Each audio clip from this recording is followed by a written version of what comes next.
Thank you to all of the organizers of today's event for the invitation to speak to you. It's my pleasure to have the opportunity to address some of the issues in U.S. policy regarding Iran, and especially the implementation of the Joint Comprehensive Plan of Action. As a result of the flight schedule between Washington and Zurich, I had the pleasure of spending almost all day here yesterday listening to the proceedings, both in this plenary and in the side sessions. And they were, I have to say, absolutely fascinating, informative to me, and I'm grateful for everybody's time, effort, and thoughts. As you all know, January 16th was Implementation Day under the Joint Comprehensive Plan of Action, or JCPOA. On that day, the International Atomic Energy verified that Iran had fulfilled its key nuclear-related commitments under the JCPOA.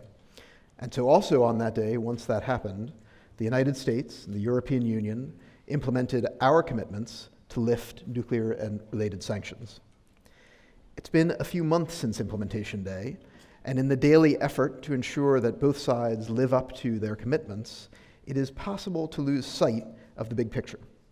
And so let me start in this forum by taking a moment to recognize how important this deal is to the United States, to the world, and to everyone who believes in the power of diplomacy to resolve complex problems peacefully. And so while Yara was kind enough to suggest that it is somehow a burden to work on the implementation of this deal, I actually think it is a privilege. The JCPOA needs to continue to work for all of its participants. To make sure that it does, we, the United States, and I'm confident I speak for my colleagues in the European Union as well, will continue to live up to both the letter and spirit of our commitments, while Iran continues to live up to its own. Let me start substantively by saying what we have not done and will not do. We are not standing in the way of the kinds of business that is permitted under the JCPOA.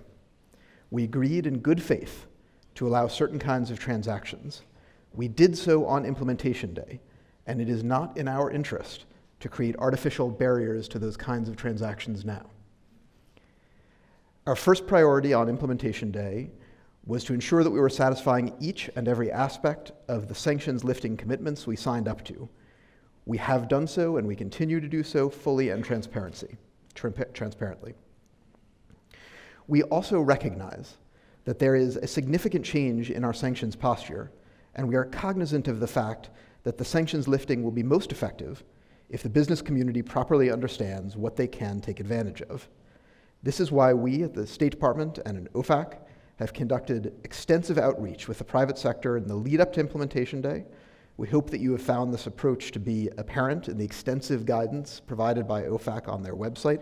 And by the way, I'll refer a few times to a little handout that is available in the breakfast room. On the second page of the handout are the links and other telephone numbers you need to reach OFAC. It's also why the Department of State and the Treasury Department have been actively engaged with partner governments and the private sector in order to provide clarification and answer questions ever since Implementation Day. It's why I'm here today. The fulfillment of US and EU commitments has expanded business opportunities in Iran. With this in mind, we are and will be doing everything possible to ensure that the private sector in the United States and abroad understands the sanctions lifting that was provided under the JCPOA, as well as the remaining sanctions framework. So I think it's fair to say that we find meetings like this to be only part of our post-Implementation Day conversation with you, and we look forward to continuing that conversation. Let me speak a little bit more specifically, and I do mean a very little bit more specifically. I am not a regulator, and so I cannot answer specific regulatory questions, and you wouldn't want me to try. I can, however, give you a few general guidelines in thinking through business in Iran in the light of sanctions lifting post-JCPOA. The bulk of the US sanctions lifted under the JCPOA apply to non-US persons and will affect activity outside the United States. There are, of course, some narrow exceptions to that rule related to foodstuffs, carpets, and some older exceptions for humanitarian affairs and other issues. Non-US persons can now engage in transactions with Iran, basically so long as they follow two rules. First, do not do business with somebody on the SDN list. And second, don't deal with US persons, including the US financial system, again, with some narrow exceptions. If you want to find other exceptions to that second rule, you'll need to apply for a license from OFAC. That's a process, again, that you can find guidance on the website. More generally, though, when sort of speaking about guidelines, how to think about this, allow me to quote Secretary Kerry speaking in New York 2 weeks ago. If banks or any company have any questions about this, we're happy to answer those questions. They shouldn't just assume that activities that were not permitted before the JCPOA are not permitted at this point of time. And they shouldn't just assume that activities still prohibited by the primary embargo are prohibited for foreign actors. That's not the way this works. So, when in doubt, this is Secretary Kerry's words, my message, when in doubt, ask. Again, we've tried to be very forward in getting out to Europe, to Asia, around the world, to talk to people about their specific questions about the post-JCPOA environment. But in addition to that, the most senior leadership of the United States government, President Obama, Secretary Kerry, Secretary Liu, have spoken at length about the broad policy shift that I've just described. And again, if you pick up this little handout that's available up the hill, what you'll see are quotes from all of those leaders that spell out precisely where we think our policy lies now. So that was my offer. When in doubt, ask. I also have an ask to make of you. And here's what it is. This is really for the international business community represented in the room today, the folks who are considering doing business with Iran post-JCPOA. Please be transparent and straightforward with your Iranian partners and potential partners. Many times in the past 100 days, we have found international firms who have said to Iran that only US sanctions are preventing you from doing business. But when we dig a little deeper and seek to answer questions about precisely your concerns, it turns out that your business decisions, not surprisingly, in fact take into account concerns well beyond sanctions.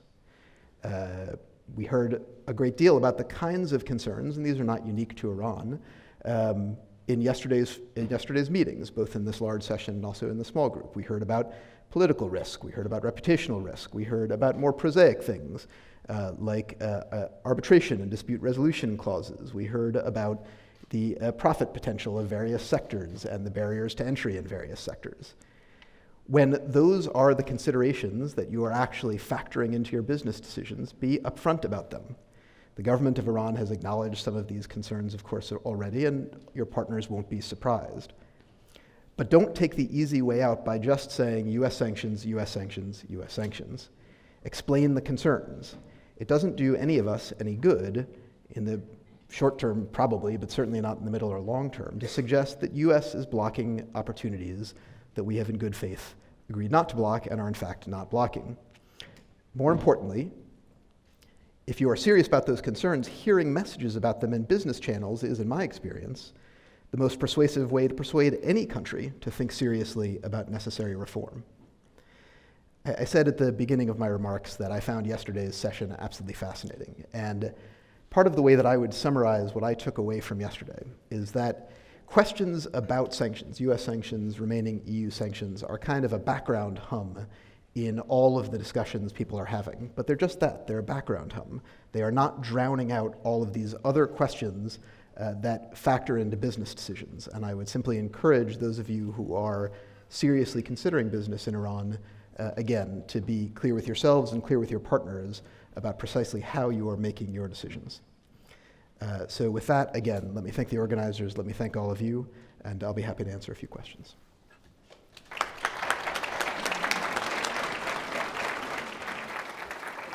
Thank you very much, Jarrett, and thank you for coming into, like Daniel into the lion's den, or whatever the appropriate metaphor might be. I'm sure there are going to be a lot of questions. Let me start with the gentleman there, and then the gentleman there will be next. Yes, please, if you could identify yourself. Oh, this is Ambassador Terzi, I think. Please don't make too long a speech. I have a strong voice. Thank you very much, but the microphone doesn't work. Okay, is working? Yes, it's working now. Okay, thank you very much. Thank you for your presentation. Very, very important. And I was interested in listening to the fact that there can be there should be clarity, more clarity by the business community which is dealing with Iran concerning the broad spectrum of business risk and business consideration. It's not only JCPOA which comes into the picture. You mentioned the question of the potential of interaction with as a special designated national list in terms of caution that must be taken by the business community when dealing with Iranian counterparts. I wanted to ask you,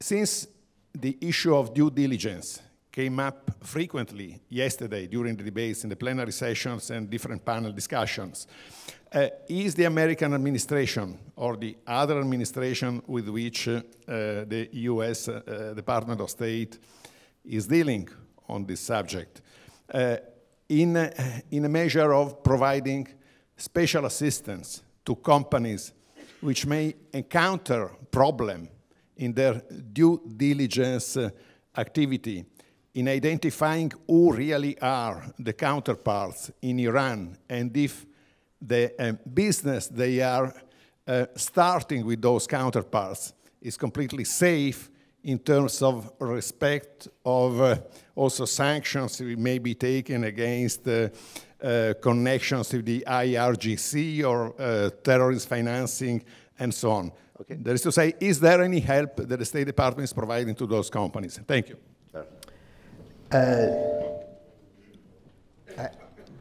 So if I understand the question correctly, the answer is no. We are not helping companies do their business, including their compliance business, their due diligence, their know their customer efforts. I do want to say, though, that this again this is not a question or a set of questions that's unique to Iran, and this is the case in many, I think, of the details that people were talking about yesterday. Banks, companies need to do due diligence. They need to know their customers. That's true across the world. It's true in Iran. There are some specific challenges in Iran. There are specific challenges elsewhere as well. And I am confident that as businesses are attracted to the business opportunities, they'll figure out ways to puzzle through these particular problems. Thank you. Gentleman, the second one was there. Yes, please.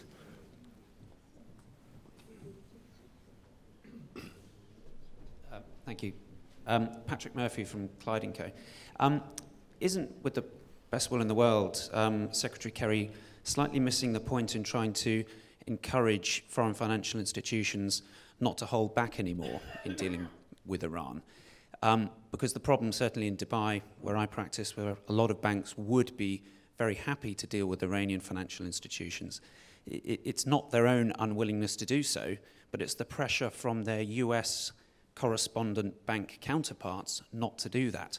So the issue is a private sector over-compliance in Manhattan rather than any restrictions at a governmental level. And what help then can Secretary Kerry give to sort of unblock that private sector over-compliance?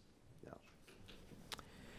Well, I'm not going to try to speak to either hypotheticals or specific cases that I'm not familiar with. But what I will say is that I think what the President, Secretary Kerry, Secretary Liu have all done in their public statements is to try to make sure that it is clear to our governmental partners, to the business community in the United States, to the business community abroad, precisely where US policy lies. And that is something that I'm confident that, again, in living up to both the letter and spirit of our commitments, they will continue to do as a way to, in part, address theoretical concerns about that US banks and firms may have. Over here, gentleman there, please, and then lady next. Hi, good morning. Thanks for the presentation. I'm Henry Smith from Control Risks. We're a company that provides due diligence, and one of the questions that we get a lot from our clients is when OFAC uses words such as proportional due diligence or repeated due diligence, what do you have in mind when you say that to companies? Because people in Japan, in the UAE, will read your guidelines and wonder what these terms mean for them as they think about the transaction costs and processes they need to go through to execute legal business in Iran. So if you could add any more color to what proportional due diligence means or what repeat due diligence means, that would be helpful. Thank you. Again, I'm not a regulator and will therefore be extremely cautious in trying to interpret regulatory language. I'll go back again to the point that I made earlier, which is that fundamentally, I do not think that these kinds of issues are unique to trying to do business in Iran. Firms like yours, compliance departments of large banks, law firms like the ones we heard from yesterday, are all familiar both with these terms, and they're also familiar with how to ask OFAC for clarification. And I, again, referring back to Secretary Kerry, would encourage them to do so when necessary. Okay, the lady here. The microphone is coming here. Good morning. Nazanin Ansari, Kehan, London. There's a concern that the Supreme Court ruling about the $2 billion of frozen assets that have to be paid to the American families of those who were involved, who were basically victims of the 1983 bombing in Lebanon, will be extended to actually other families of victims of other actions, international actions that have been blamed on Iran. What do you, your comments, please? Will that have any implication, if any, this ruling? Thank you. My responsibility is the implementation of the JCPOA, and I don't have anything to share regarding the Supreme Court or potential concerns that arise from that. Okay. Barbara Slavin there. You know, I couldn't decide whether to flag that Barbara was trying to ask a question. It seemed like something I might regret. Hi, thanks, John, for seeing me. Mr. Blanc, one of the issues that Iranian officials have raised is difficulty converting currencies such as Omani riyals or Indian rupees into euros. They say that the dollar has to be used as an accounting tool, as a reference in making these conversions, and that they're finding it still very difficult to do that. What do you intend to do to facilitate Iran's access to its formerly frozen assets? This was a promise the US government made under the JCPOA. Thank you. Well, Iran, as far as we're concerned, has access to its formerly frozen assets. As far as the question of currency conversions, I'll be pedantic for just a moment and say that it's not a question of the dollar. There's not a problem with doing transactions in dollars, using dollars as accounting measures. What there is the primary embargo and the fact that it is still not permitted to do business for the United States, including US financial institutions, to do business with or on behalf of Iranian interests. And so, because it is true that quite a few transactions customarily go through the US financial institutions, it will be necessary for firms looking to do business to come up with ways that don't need to come through US financial institutions. But when you say that Iran must use dollars in order to convert its currency, I don't think that is technical, or use US financial institutions. That's not technically true. It is that that is often the standard practice, and in this instance it doesn't work because of the primary embargo. Okay. So we are in regular communication with our colleagues from the government of Iran, the Central Bank of Iran, to make sure that we understand the specific issues that they are encountering, and to the extent that those issues relate to US sanctions, can help them think through how to achieve the kinds of transactions envisioned by the JCPOA. Gentleman in the front row. Thank you so much.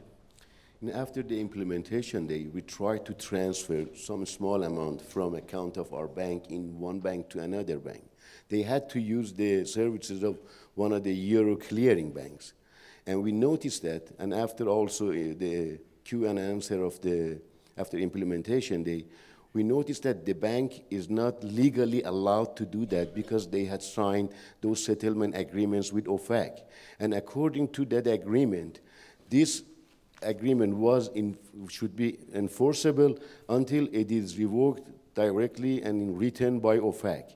So it was a way that they could not make this transaction.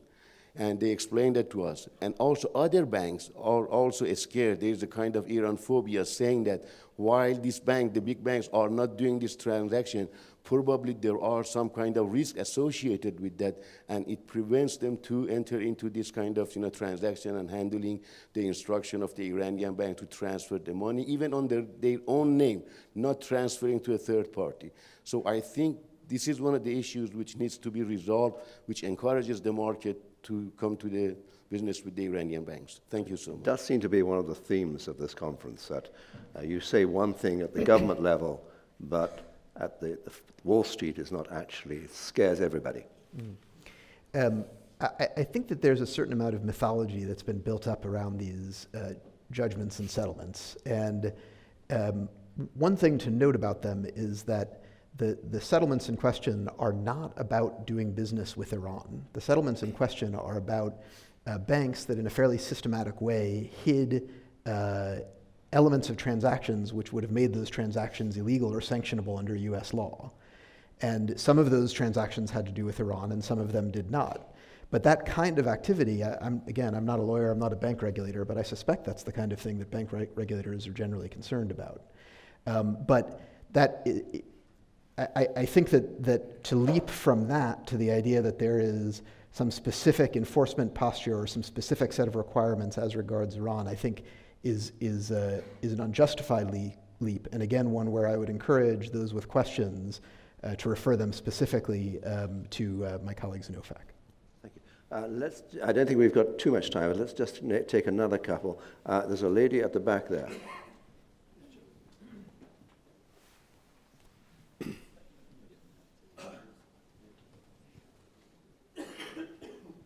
Thank you very much. Good morning. Bridget Brunker from ABB.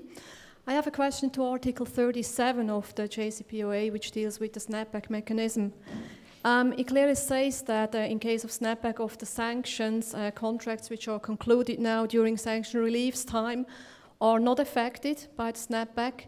How would you see that if we would, for instance, conclude a long-year construction contract over 5 years, which is secured by letters of credit, which need to be extended time by time? How would something like this be affected by a potential snapback? Well, let me start by just saying that this, of course, is not our, and I don't believe it is the EU's, and I don't believe it's Iran's focus. Since the conclusion of the JCPOA, since implementation day, Iran has met its key nuclear-related commitments. We have met our sanctions commitments, and so we think that leaping to a conversation about snapback is not always necessary. There are good FAQs in the OFAC documentation, which again the links are provided in the handout that's available to you, which address how OFAC has addressed this kind of issue in the past, and I think it provides good guidance as a way to think of moving forward. Okay, should we have a final question? Are you all cowed into silence? You are, I think, yes. In that case, Jarrett, thank you. Sorry, is there someone there? Oh, yes, I beg your pardon. There we go. Hi, Saeed Fahim, Country Manager, ABB. I have several questions. First of all, the SDN list. How often is it updated? How regularly? If you were present yesterday, we heard from the lawyers, particularly the first one, inferring that it's high time the European countries stood up to US administration and told them that we have a stake in the negotiation and we have the right to do business from our point of view. What would your response be to that? Lastly, are you aware of any business since the JCPOA to have been concluded with Iran?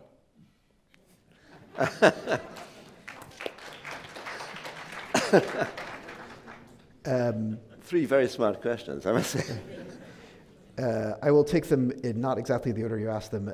On the SDN list is updated when it's updated. So when persons are added or removed, the SDN list is updated. As far as I know, there's not a periodic update. On the question of business with Iran, I mean, I read the papers like everybody else, and I read about quite a few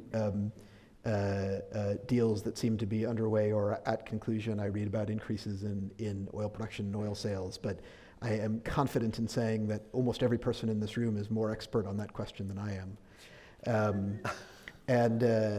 And finally, I don't think I have to answer the question about Europe, quote unquote, standing up to the United States, because I think that my colleagues from European missions in Tehran answered this question yesterday, which is to say that it is, again, I think, a little bit of a fiction to imagine that there is this great tension between the United States and Europe in the steps that we've taken to lift sanctions under the JCPOA.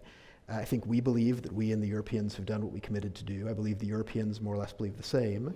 And I think what you heard yesterday is that European governments generally are recognize and are grateful for the fact that my colleagues and I have been on the road almost continuously since implementation day to answer precisely these kinds of questions. I think the ambassador of Switzerland to Tehran suggested that this might be the third time that a US official has been in Switzerland to talk about these questions. So I think the truth is that in negotiating the JCPOA and in implementing it, the United States and Europe and all of our partners really in the EU E3+3 have been remarkably well aligned, which is one of the reasons, to return to where I started, that the JCPOA is such an important accomplishment and such a measure of the ability of diplomacy to solve difficult problems. It says on this clock here that we are 6 minutes and 22 seconds and counting over time. And thank you for that. So I want to thank Jarrett very much for being so open and also so diplomatic. And I haven't, of course, asked you a question about what might happen if the Donald becomes president, but I know you would duck that question as well. So thank you very, very much. A real round of applause.